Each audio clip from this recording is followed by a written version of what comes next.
The badge scanner flashed red for the fourth time. My hands trembled as I swiped again, knowing it was useless. The heavy metal door to the secure facility remained locked, sealing me out of the world I had worked in for 3 years. Suddenly, Marcus burst through the security checkpoint, his face crimson with fury. "Your clearance is revoked, effective immediately.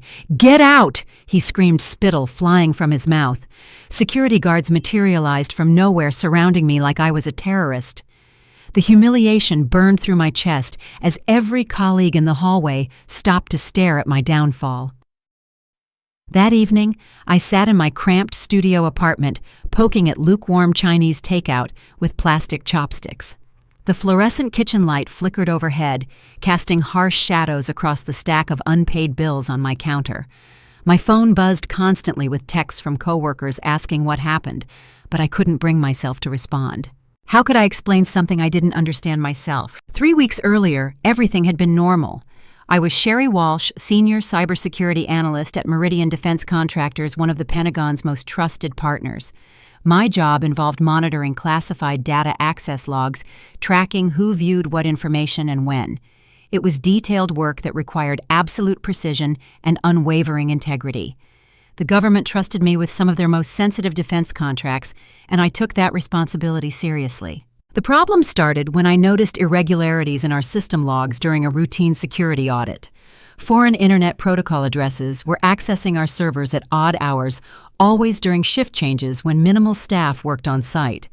The access patterns didn't match any of our authorized personnel, and the IP addresses traced back to countries that made my stomach clench with worry. I had immediately brought my concerns to Marcus Brennan, my department head. He was a smooth-talking former military officer who commanded respect through intimidation rather than competence. His corner office displayed photographs of himself shaking hands with various politicians and military officials, creating an impressive wall of connections that he leveraged whenever anyone questioned his decisions. "Drop it, Walsh," he had said, barely glancing up from his computer screen when I presented my findings. "Those are probably just routing errors from our overseas partners. Don't go looking for problems that don't exist." But I couldn't let it go. The patterns were too consistent, too deliberate to be random routing errors. Against Marcus's direct orders, I spent my personal time documenting every suspicious access, creating detailed spreadsheets that tracked the timing, duration, and specific files being viewed. The more I dug, the more convinced I became that someone was systematically stealing classified information. My sister Emma called just as I was throwing away the half-eaten container of orange chicken. "Sherry, what happened? Mom's freaking out because she saw something on the news about security issues at defense contractors." Emma was 2 years younger, but infinitely more practical than me. She worked as a paralegal at a law firm downtown and had always been the voice of reason in our family. While I chased idealistic notions of serving my country through intelligence work, she focused on paying rent and building a stable career. "I got fired." I said the words feeling foreign in my mouth. "Well, my clearance got revoked, which amounts to the same thing in this line of work." Why you're like the most honest person I know. You won't even take extra ketchup packets from fast food places." I laughed bitterly at her assessment. Apparently, being honest isn't always appreciated. I found some security issues and reported them. Marcus didn't like that. Security issues? Like what kind of security issues? I hesitated, knowing I was walking a fine line between sharing my concerns with family and violating confidentiality agreements, the kind that could get people hurt if the wrong people have access to the wrong information. Emma was quiet for a long moment. "Sherry, you need to be careful. If there's really something serious going on, you could be in danger for knowing about it." After we hung up, I opened my laptop and began researching the foreign IP addresses more thoroughly. Using publicly available tools and databases, I traced the digital footprints back through layers of shell companies and proxy servers. What I found made my blood run cold. The IP addresses belonged to a sophisticated network of companies that existed only on paper. Their registration information led to postal boxes in countries known for harboring foreign intelligence operations. Someone had created an elaborate digital infrastructure specifically designed to steal American defense secrets, and they were using our company's systems to do it. But there was something even more disturbing in the access logs. The foreign IP addresses weren't just randomly browsing our files. They were accessing specific documents using legitimate user credentials, credentials that belonged to employees who had high-level clearances and authorized access to the exact files being stolen. My own login credentials had been used to access classified files at times when I was provably somewhere else. The timestamp showed my account downloading sensitive information about submarine defense systems at 2:30 in the morning on a Tuesday when I was in the emergency room with my neighbor's daughter who had broken her arm. I had the medical records to prove it. Someone had cloned my access credentials and was using them to cover their tracks while stealing secrets. The foreign buyers weren't just getting classified information, they were getting it through legitimate channels that would make detection nearly impossible during routine audits. As I scrolled through weeks of fraudulent activity conducted under my name, a terrible realization crept over me. This wasn't just a security breach. This was a carefully orchestrated frame job, and I was the patsy being set up to take the fall for a massive espionage operation. The worst part was that Marcus had access to all of these logs. As department head, he could see every login, every file access, every digital footprint left by his team members. He knew my credentials were being misused, and instead of investigating it, he had chosen to silence me and destroy my career. I was being betrayed by the very person whose job it was to protect me. The next morning, I called in every favor I had earned during my 3 years in the intelligence community. My first contact was Jessica Martinez, a cybersecurity specialist at the National Security Agency who had worked closely with our team on several joint projects. Jessica was brilliant, fearless, and had a reputation for never backing down from a fight when national security was at stake. We met at a small coffee shop in Arlington, Virginia, far from the government buildings where either of us might be recognized. Jessica arrived wearing civilian clothes and dark sunglasses, looking more like a soccer mom than someone who spent her days hunting foreign spies in cyberspace. "This is bigger than you think," she said without preamble, sliding a manila envelope across the table. "Marcus Brennan has been on our radar for months, but we couldn't prove anything until now." Inside the envelope were surveillance photographs, financial records, and communication intercepts that painted a picture of systematic corruption. Marcus had been selling access to classified defense contracts to foreign buyers for at least 18 months, using a network of compromised employee credentials to make the thefts look like legitimate government business. "Your credentials were just the most recent addition to his collection," Jessica explained. "He's been harvesting login information from high-clearance employees across multiple defense contractors. The foreign buyers were paying premium prices because the stolen intelligence looked completely legitimate in government audit systems.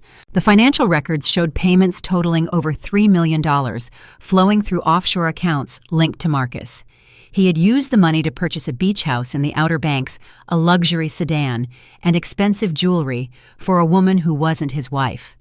While I was struggling to pay student loans on my government salary, he was living like a millionaire on blood money earned by selling American secrets." But Jessica's next revelation hit me like a physical blow.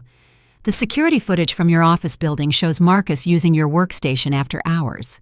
He cloned your access badge 6 months ago and has been using it to log into your account whenever he needs to steal something particularly sensitive." She showed me grainy video captures of Marcus sitting at my desk at 11:45 on a Saturday night, his fingers flying across my keyboard as he downloaded files about advanced radar technology that I had never even heard of. The timestamp on the footage corresponded exactly with one of the foreign IP address accesses I had flagged in my reports. "He's been setting you up as the fall guy from the beginning," Jessica continued. "If anyone ever investigated the security breaches, all the evidence would point directly to your credentials and your access history. You were never supposed to notice the pattern or survive long enough to expose it." My professional reputation was already in ruins. Word had spread through the tight-knit defense contractor community that I was a security risk, someone who had lost her clearance under suspicious circumstances. Recruiters who had once courted me for prestigious positions now refused to return my phone calls. The background investigation process for any new security clearance would take months, and no company would hire someone with my recent history. Even worse, the revocation of my clearance had triggered financial penalties in my employment contract. I owed Meridian Defense Contractors $15,000 in training costs and certification fees that had to be repaid immediately if my employment ended under adverse circumstances. My already thin savings account couldn't handle that kind of hit, and bankruptcy was starting to look like a realistic possibility. Jessica leaned forward across the table, her voice dropping to a whisper. "There's something else you need to know. This isn't just about money. Some of the intelligence Marcus sold included information about the location and security details of American assets overseas. People are in danger because of what he's done." The weight of that revelation settled over me like a crushing blanket. This wasn't just about stolen paperwork or financial fraud. Real people, possibly including American intelligence officers and military personnel, were at risk because Marcus had sold their secrets to hostile foreign governments. The classified submarine defense systems information stolen using my credentials could potentially be used to target American sailors in combat zones. "What can I do?" I asked, feeling helpless against the scope of the conspiracy. "Right now, nothing," Jessica admitted. "Marcus has already submitted a comprehensive report to federal investigators painting you as the mastermind behind the entire operation. He's provided them with forged evidence, false witness statements, and a detailed narrative that explains away all of his own suspicious activities while placing all the blame on you." She handed me a thick folder containing photocopies of Marcus's report to the authorities. Reading through it was like watching a master manipulator at work. Every piece of evidence that could potentially implicate him had been twisted to support the narrative that I was a foreign agent who had infiltrated Meridian defense contractors specifically to steal American secrets. According to Marcus's version of events, my discovery of the security breaches had been a desperate attempt to deflect suspicion away from myself when I realized the investigation was closing in. My after-hours research into the foreign IP addresses was presented as evidence that I was communicating with my handlers about how to cover up the operation.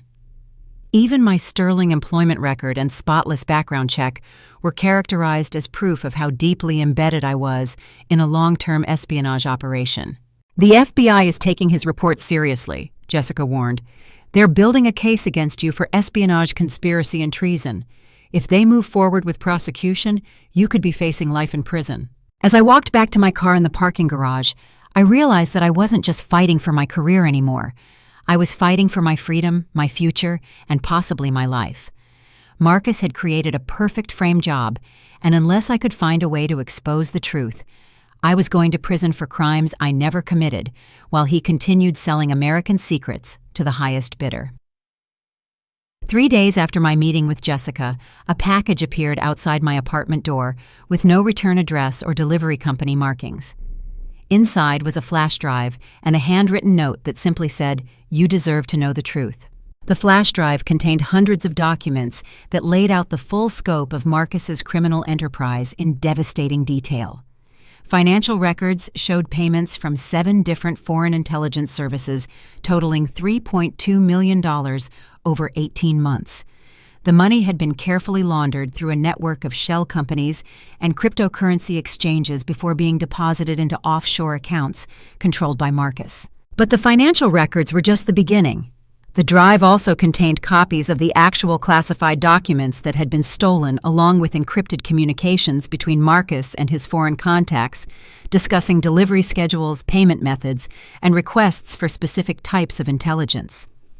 Reading through the communications was like watching someone auction off pieces of American national security to the highest bidder. The stolen intelligence covered an astonishing range of sensitive topics: advanced missile defense systems, satellite communication protocols, submarine stealth technology, and detailed personnel records for intelligence officers stationed overseas. Each piece of information had been carefully selected to provide maximum value to hostile foreign governments while being difficult for American security services to detect as missing. My own credentials had been used to access files from 7 different defense projects that I had never worked on and never had legitimate reason to view.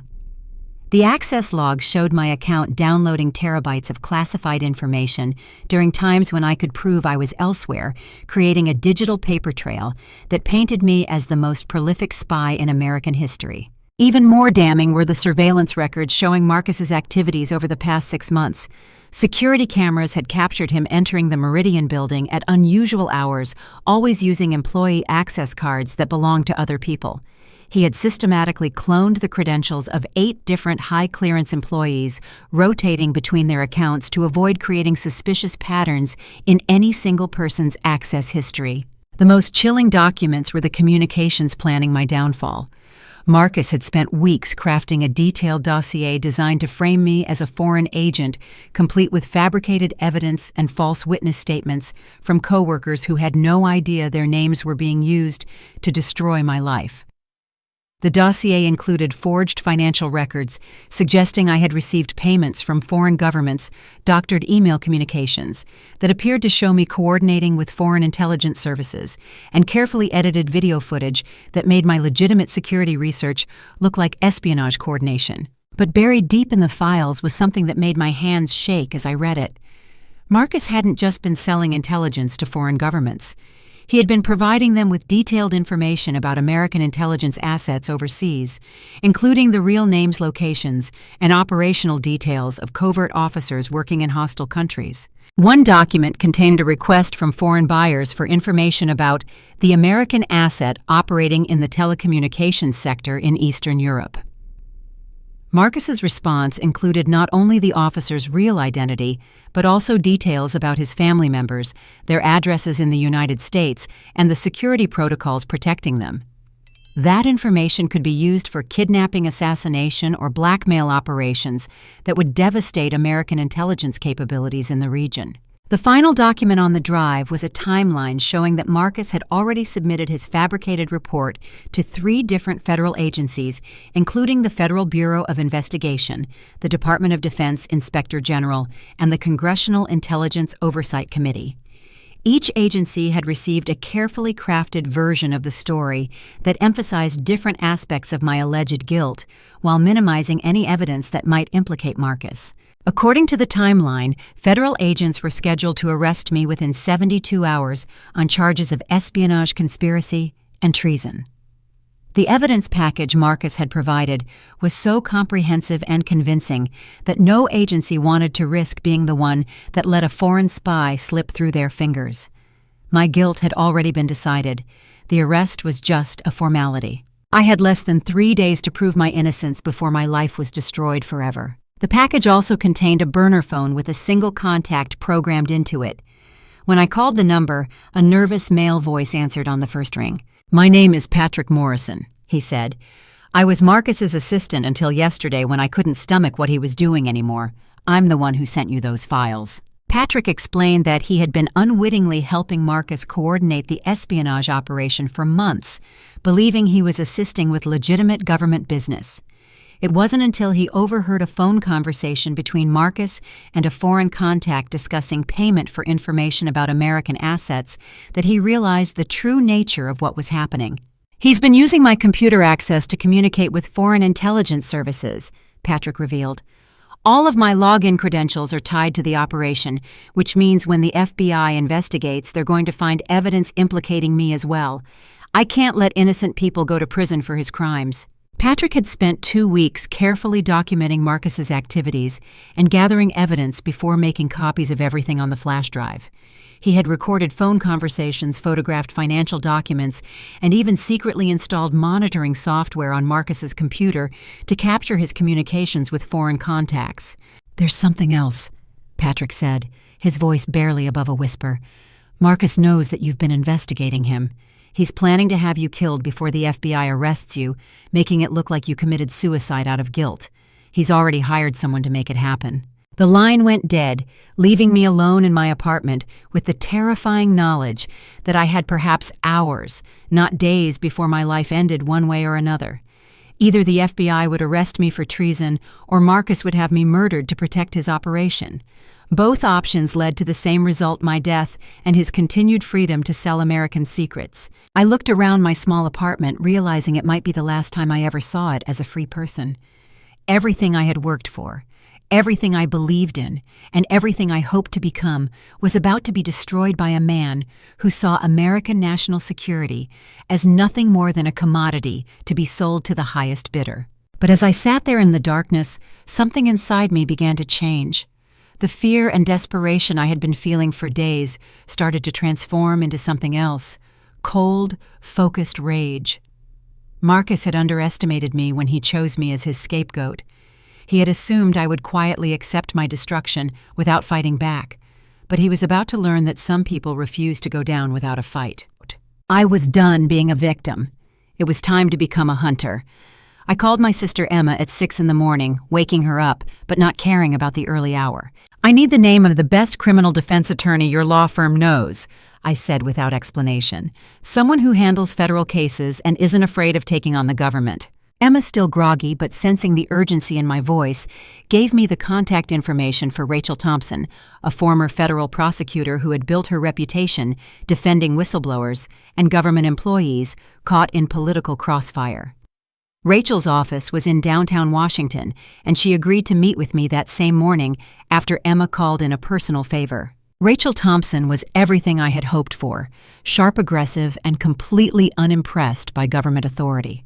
Her office walls were covered with newspaper clippings about high-profile cases she had won against federal agencies, and she listened to my story with the intensity of someone who had seen similar injustices before. "This is exactly the kind of frame job federal agencies love to pursue," she said after reviewing Patrick's evidence package. "It gives them a neat, simple narrative with a clear villain and overwhelming evidence. The problem is that most people in your situation don't have this kind of documentary proof of their innocence." Rachel immediately began building a comprehensive defense strategy that went far beyond simply proving my innocence. She wanted to expose the entire conspiracy and ensure that Marcus and his co-conspirators faced appropriate punishment for their crimes. "We're not just going to defend you," she explained.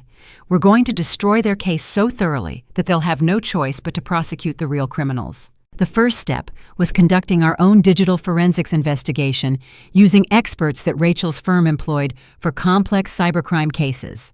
The forensics team was led by a former National Security Agency analyst named David Park, who specialized in tracking sophisticated espionage operations through digital evidence. David's analysis of Patrick's evidence revealed details that even I hadn't understood. Marcus's operation had been far more sophisticated than simple credential theft. He had installed advanced malware on the Meridian computer network that allowed him to monitor and manipulate employee access logs in real time. When he used someone else's credentials to steal classified information, the malware would automatically alter the logs to remove any evidence of his unauthorized access. "This is nation-state level sophistication," David explained.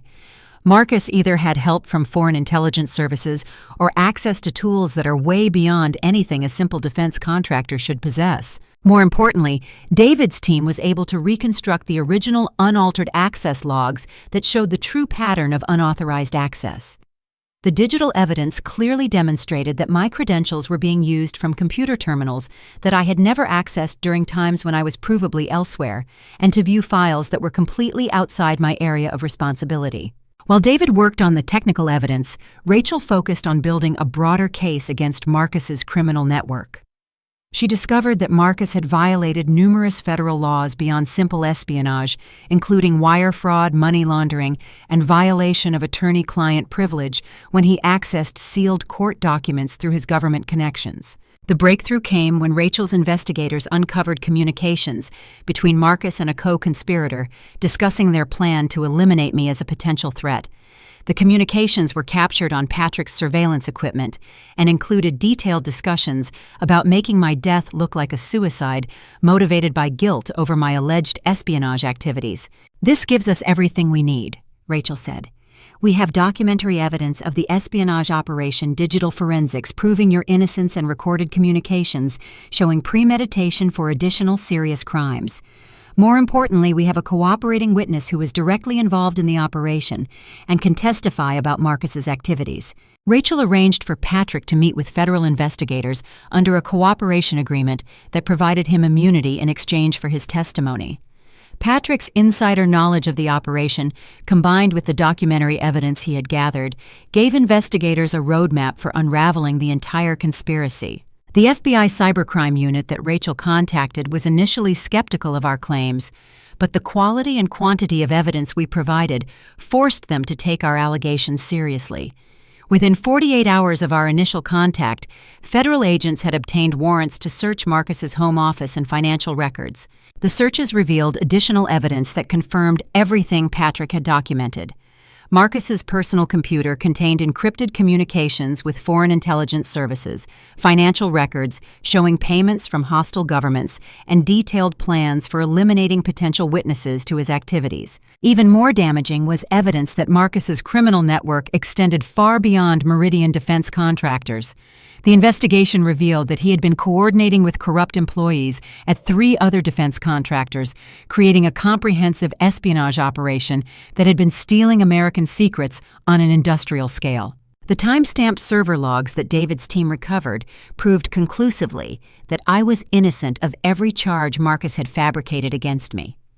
More than that, the evidence showed that Marcus had deliberately chosen me as a scapegoat, specifically because of my spotless record and high-level security clearance, knowing that my credentials would provide the most valuable cover for his criminal activities. On a Wednesday morning, exactly 1 week after my security clearance had been revoked, federal agents arrested Marcus Brennan at his office on 17 federal charges, including espionage, conspiracy, wire fraud, money laundering, and conspiracy to commit murder.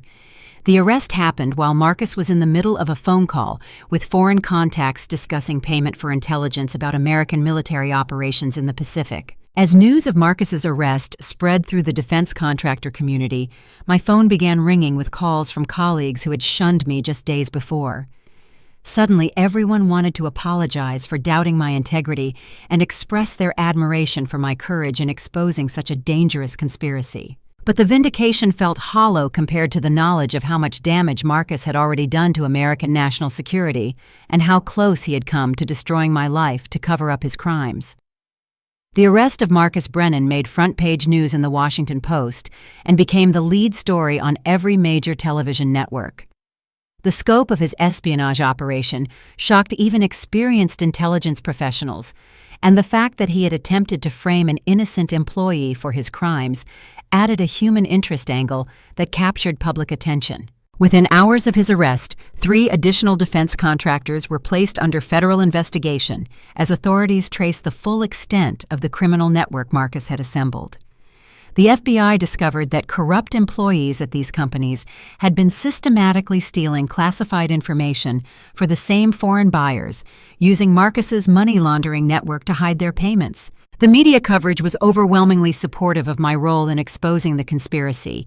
Reporters portrayed me as a patriotic whistleblower who had risked everything to protect American national security, standing up against powerful interests that tried to silence and destroy me for doing the right thing. Editorial writers praised my integrity and called for reforms to better protect employees who report security violations. My security clearance was not only restored but upgraded to a higher level, as federal agencies recognized that my actions had prevented potentially catastrophic damage to national security.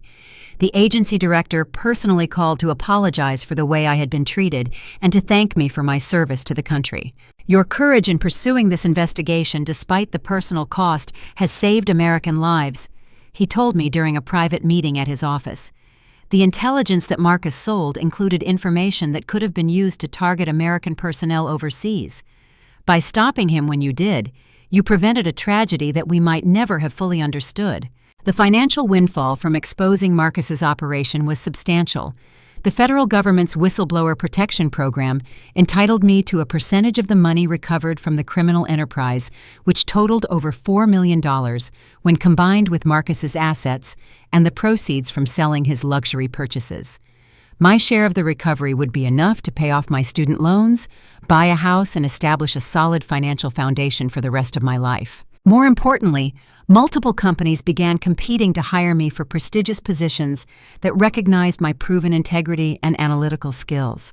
The same clearance revocation that had made me unemployable just weeks before had transformed into a badge of honor that opened doors throughout the intelligence community. Congressional leaders announced that my case would be the centerpiece of hearings on security reform within the defense contractor industry.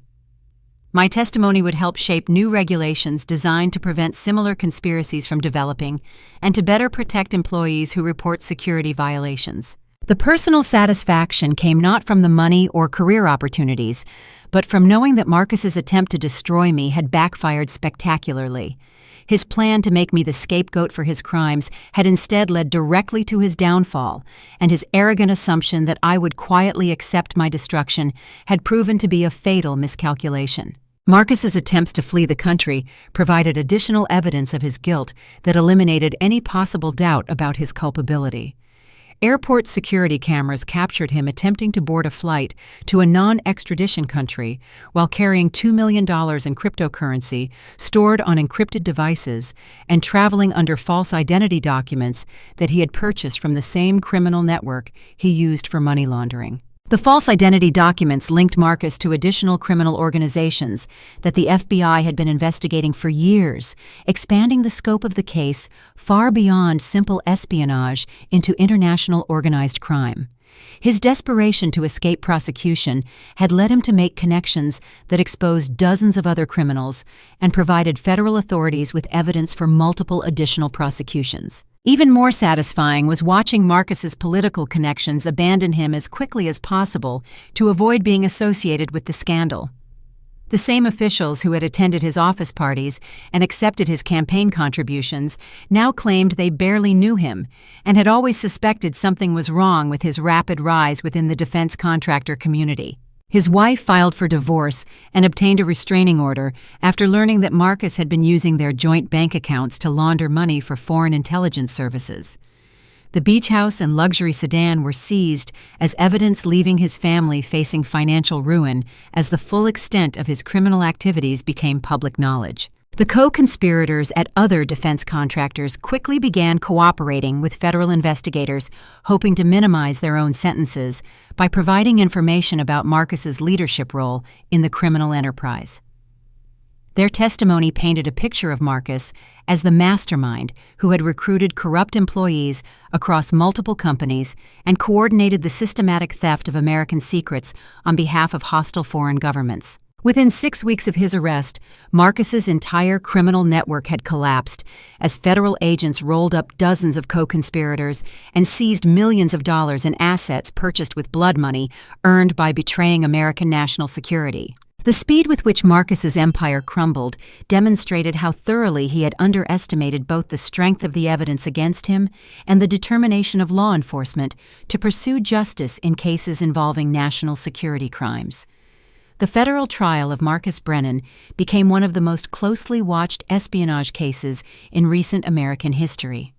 The evidence that Patrick Morrison and I had gathered, combined with additional materials seized during federal raids, painted a comprehensive picture of systematic betrayal that shocked even experienced prosecutors.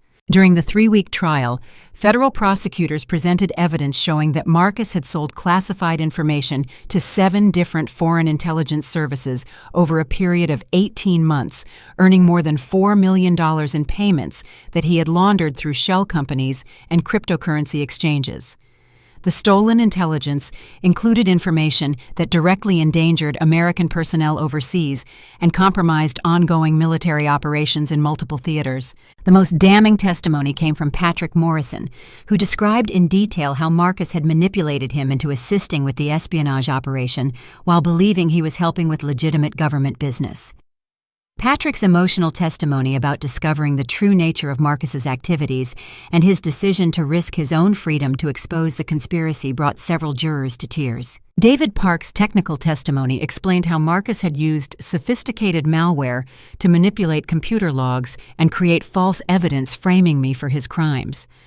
The digital forensics evidence was so compelling that Marcus's defense attorneys abandoned their initial strategy of claiming innocence and instead argued unsuccessfully for leniency based on his previous military service. My own testimony focused on the personal cost of Marcus's betrayal and the broader impact his crimes had on national security.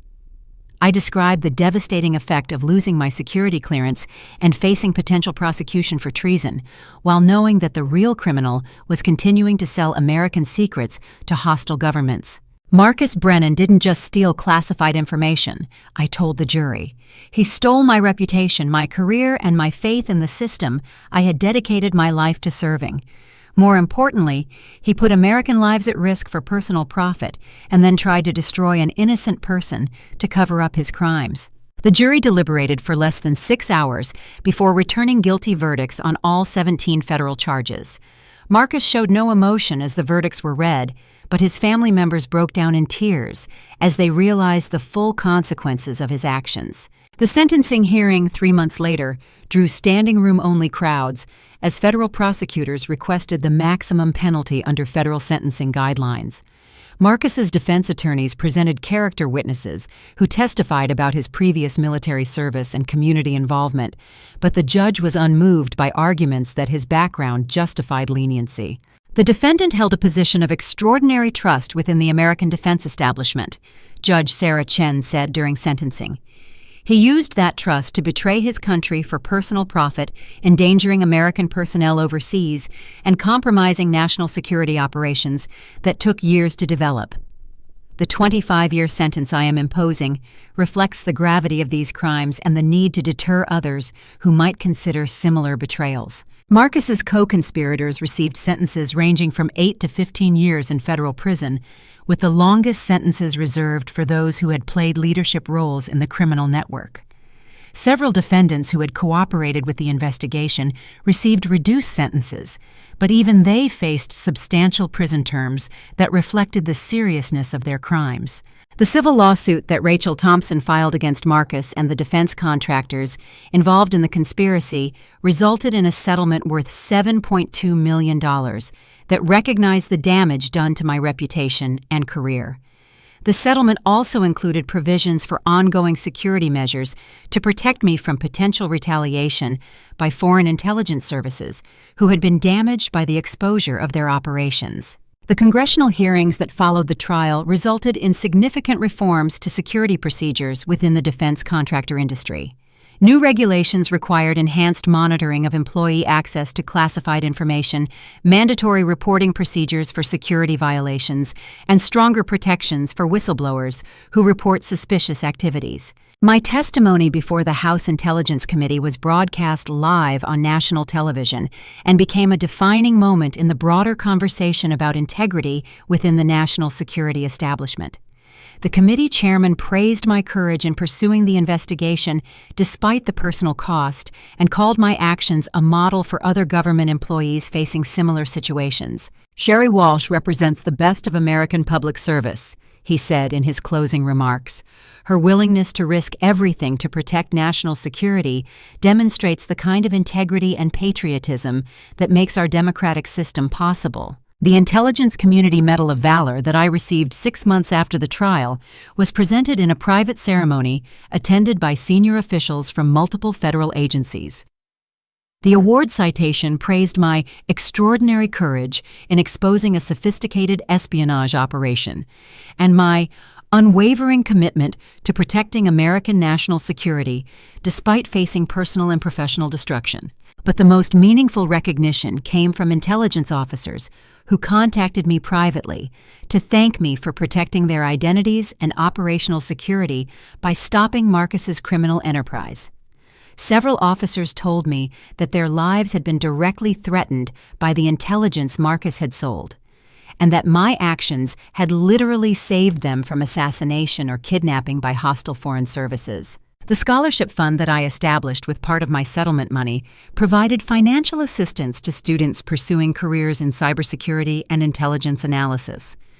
The fund's mission statement emphasized the importance of integrity and ethical leadership in protecting national security, and its first recipients included several students who cited my example as inspiration for their own career choices. Marcus began serving his 25-year sentence at a maximum security federal prison, where his status as a convicted spy made him a target for violence from other inmates.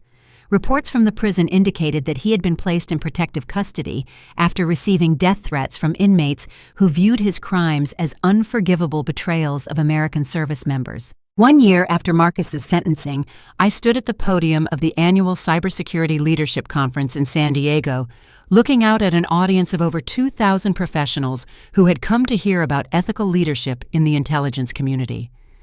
The standing ovation I received before beginning my speech was a far cry from the hostile stares and whispered accusations I had faced during the darkest days of Marcus's frame job. My new position as Director of Cybersecurity Ethics at the Center for Strategic and International Studies had given me a platform to advocate for the kinds of reforms that could prevent future conspiracies like Marcus's from developing.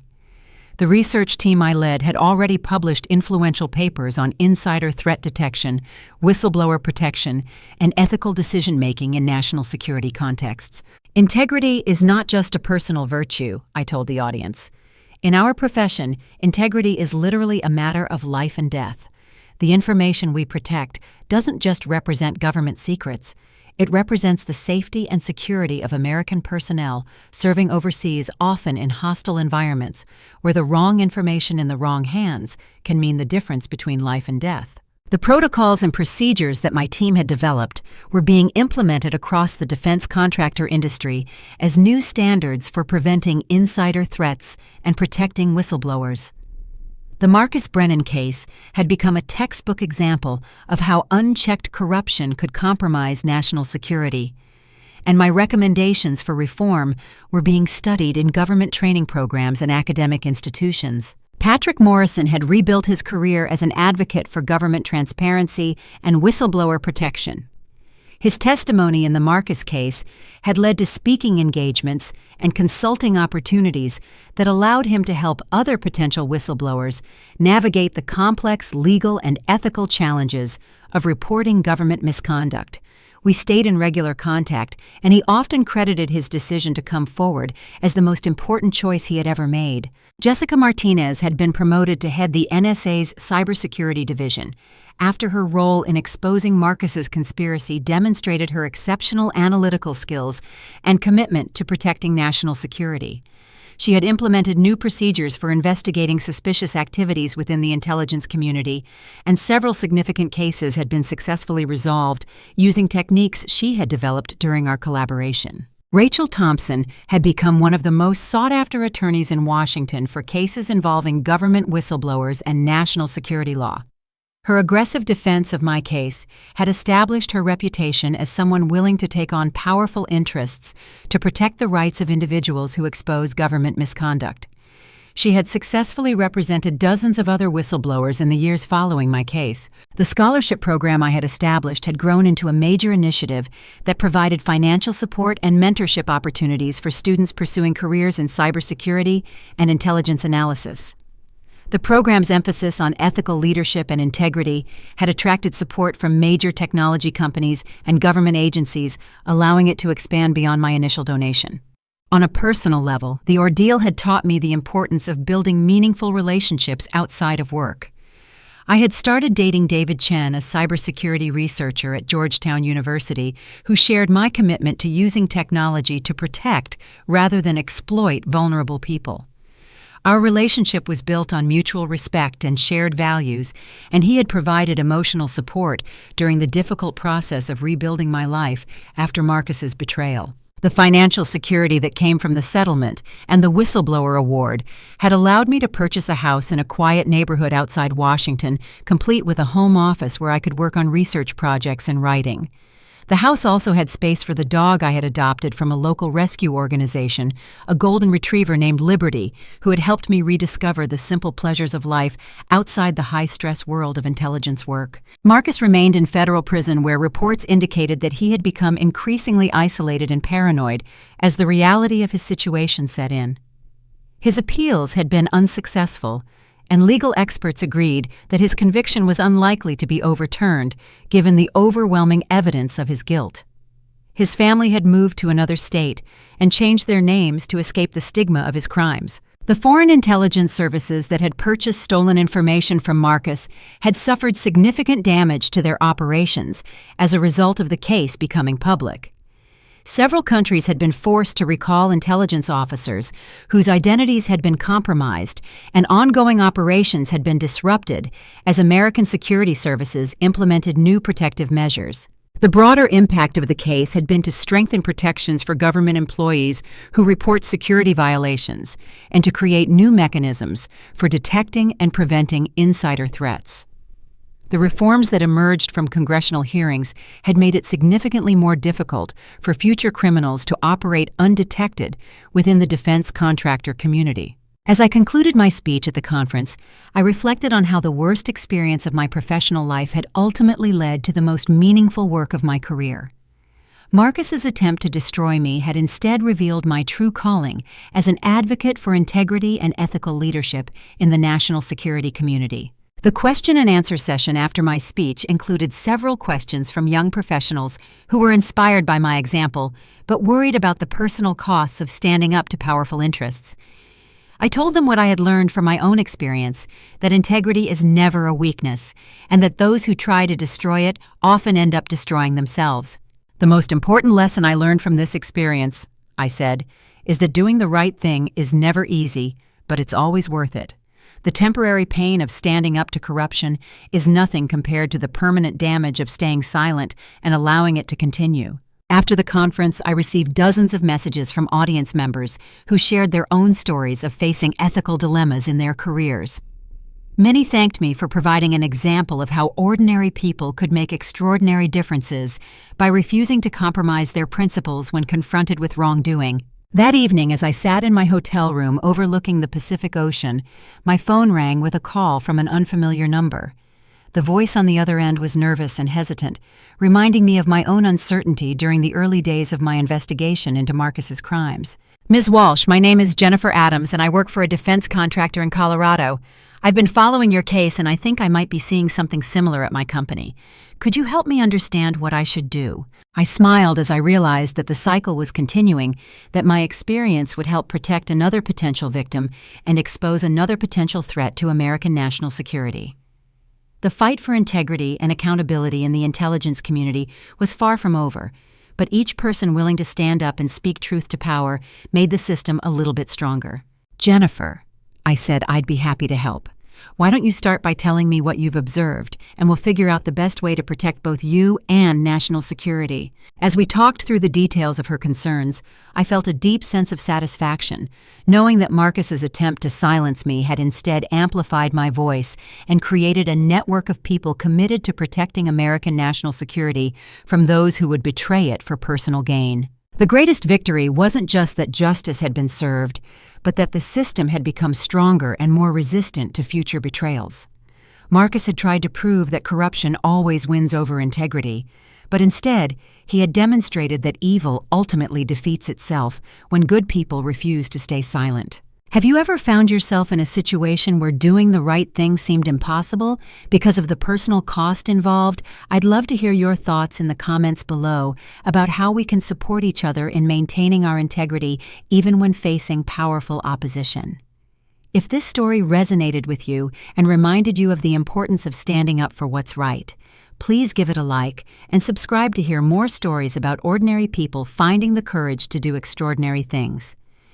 Share this story with someone who might need to hear that integrity always wins in the end, even when the victory takes longer than we hope.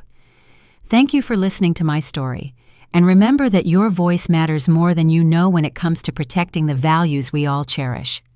May you never have to face the choice between your security and your conscience, but if you do, may you find the courage to choose what's right.